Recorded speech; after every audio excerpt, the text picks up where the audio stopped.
కృష్ణా జిల్లా తెలుగుదేశం పార్టీలో లుక్కలుక్కలు ఏవైతే ప్రారంభమైనాయో అవి రాబోయేటటువంటి రోజుల్లో మరింత తీవ్ర రూపం దాల్చడమే కాకుండా తెలుగుదేశం పార్టీని పుట్టిముంచేటటువంటి అవకాశాలు ఏమైనా ఉన్నాయా? మొన్ననే జరిగినటువంటి ఒక సంఘటనలో కనుక చూస్తే తిరువూరులో జరగబోయేటటువంటి చంద్రబాబు నాయుడుకు సంబంధించినటువంటి బహిరంగ సభ ఏర్పాట్లలో కేశినేని నాని వర్గం, అదే రకంగా వారికి వరుసకు తమ్ముడయ్యేటటువంటి కేశినేని చిన్ని అనేటటువంటి వారి యొక్క వర్గం ఇద్దరు కూడా బాహాబాహీగా ముష్టియుద్ధాలు చేసుకున్నటువంటి సందర్భంలో తెలుగుదేశం పార్టీ దాంట్లో ఇన్వాల్వ్ అయ్యి కేశినేని నాని దగ్గరికి ఒక ముగ్గురు సభ్యుల యొక్క ఒక బృందాన్ని వారి దగ్గరికి పంపించి ఆలపాటి రాజా అని వారి యొక్క తెనాలి పూర్వపు శాసనసభ్యుడి యొక్క సారథ్యంలో వారు వెళ్ళి కేశినేని నాని గారికి చాలా స్పష్టమైనటువంటి ఆదేశాలు ఇవ్వటం జరిగింది. సో చంద్రబాబు నాయుడు తరఫున వారు మాట్లాడుతూ రాబోయేటటువంటి రోజుల్లో ఏ రకంగా కూడా పార్టీకి సంబంధించినటువంటి కార్యక్రమాల్లో మీరు యాక్టివ్గా ఇన్వాల్వ్ కావడానికి వీల్లేదు అనేటటువంటి మాట అధినేత చెప్పినట్లుగా కేశినేని నానికి కమ్యూనికేట్ చేశారు. దానితో పాటుగా తిరువూరులో జరగబోయేటటువంటి సభకి సంబంధించినటువంటి అంశాలు ఏవైతే ఉన్నాయో అవన్నీ కూడా కేశినేని చిన్నికి మేము ఇంట్రెస్ట్ చేసినటువంటి సందర్భంలో తిరువూరుకు సంబంధించినటువంటి ఏ రకమైన ఏర్పాట్లలో మీరు ఇన్వాల్వ్ కావద్దు అని అధినేత చాలా స్పష్టంగా చెప్పినట్లుగా వారికి కమ్యూనికేట్ చేశారు. దానితో పాటుగా ఆర్గనైజేషన్గా అనేక రకాలైనటువంటి సంఘటనలు సంబోధాలు వారికి చెప్తూనే భవిష్యత్తులో మీకు విజయవాడ పార్లమెంటు సీటు ఇవ్వట్లేదు అనేటటువంటి విషయాన్ని కూడా చాలా క్లియర్గా తేల్చి చెప్పేసినారు. దానికి కేశినేని నానిగారు మాట్లాడుతూ నేను ఇవాళ తెలుగుదేశం పార్టీలో ఒక సభ్యుడిగా ఉండటమే కాకుండా దానికి సంబంధించినటువంటి ఒక పార్లమెంటు సభ్యుడిగా కొనసాగుతున్నాను. ఒకసారి అధినేత నన్ను నా అవసరం లేదు, నా యొక్క సర్వీసెస్ని ఉపయోగించుకోవటం లేదని చెప్పిన తర్వాత నేను ఇక పార్టీలో కొనసాగటం కానీ లేదా ఒక పార్లమెంటు సభ్యుడిగా కొనసాగటం కానీ దానిలో ఏ రకమైనటువంటి అర్థం కనిపించట్లేదు అనేటటువంటి మాట చాలా క్లియర్గా వారు ఎక్స్ అనేటటువంటి దాంట్లో వారు పోస్ట్ చేసినారు. చేయటమే కాకుండా సోషల్ మీడియాలో వారి యొక్క అభిప్రాయాలన్నీ కూడా చాలా కూలంకషంగానే దానికి మాట్లాడుతూ నేను రాబోయేటటువంటి రోజుల్లో స్పీకర్ గారి యొక్క కన్సెంట్, వారి యొక్క అనుమతి తీసుకుంటున్నాను. వారి దగ్గర నుంచి అపాయింట్మెంట్ వచ్చినటువంటి వెంటనే పార్లమెంటు సభ్యత్వానికి నేను రాజీనామా చేయటమే కాకుండా మరుక్షణం తెలుగుదేశం పార్టీకి కూడా రాజీనామా చేస్తున్నాననేటటువంటి మాట చాలా స్పష్టంగా చెప్పారు.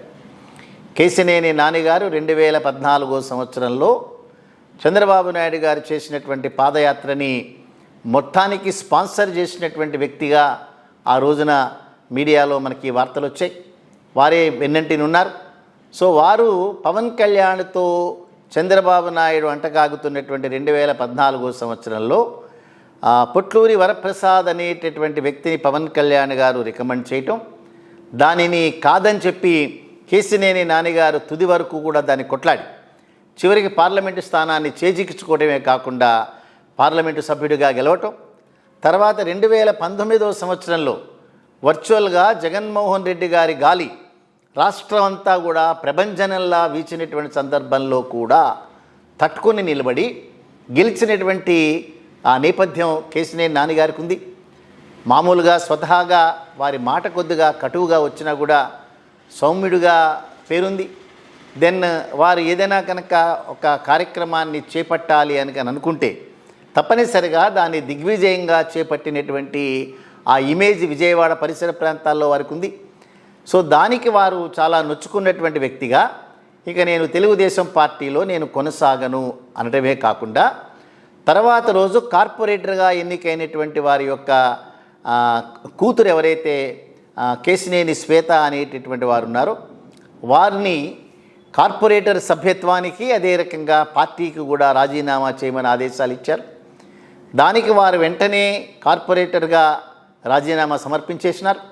దానితో పాటుగా తెలుగుదేశం పార్టీకి కూడా రాజీనామా చేస్తూ వారు కొన్ని చాలా సెన్సేషనల్ కామెంట్స్ కొన్ని చేయటం అనేటటువంటిది మనం చూసాం. దానిలో ప్రధానంగా నా నోరు కేశినేని నానిగారు కట్టేసినారు కానీ అదర్వైజ్ కొన్ని కఠోర వాస్తవాలు నేను మీడియా ముందు మీకు అందరికీ కూడా వెల్లడించాలనుకుంటున్నాను. బట్ ఇవాళ వెల్లడించలేకపోతున్నాను. రాబోయేటటువంటి రోజుల్లో తప్పనిసరిగా అవన్నీ కూడా వెల్లడిస్తాననేటటువంటి మాట చెప్పారు.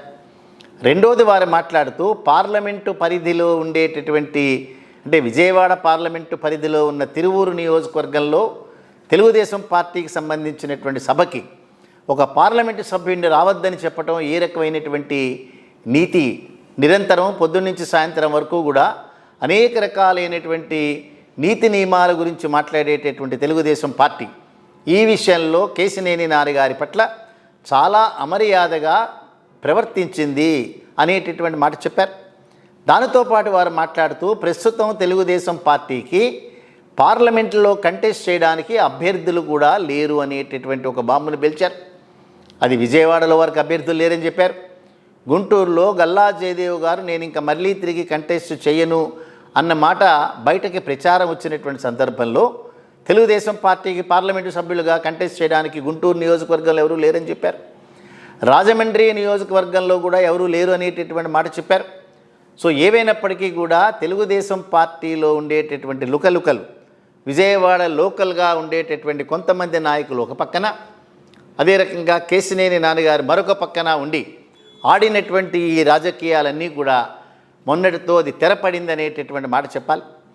దానితో పాటుగా మరొక సంచలనాత్మకమైనటువంటి సంఘటన ఏదైతే ఉందో తర్వాత రోజున కేశినేని నాన్నగారు పక్కనున్నటువంటి శాసనసభ్యులు ఎవరైతే నందిగామ శాసనసభ్యులు ఎవరైతే మొండితోక జగన్మోహన్ రావు గారు ఎవరైతే ఉన్నారో వారితో కలిసి కొన్ని కార్యక్రమాల్లో ఇన్వాల్వ్ అవటం అనేటటువంటిది మరొక సంచలనాత్మకమైనటువంటి సంఘటనగా మనం చూడాలి.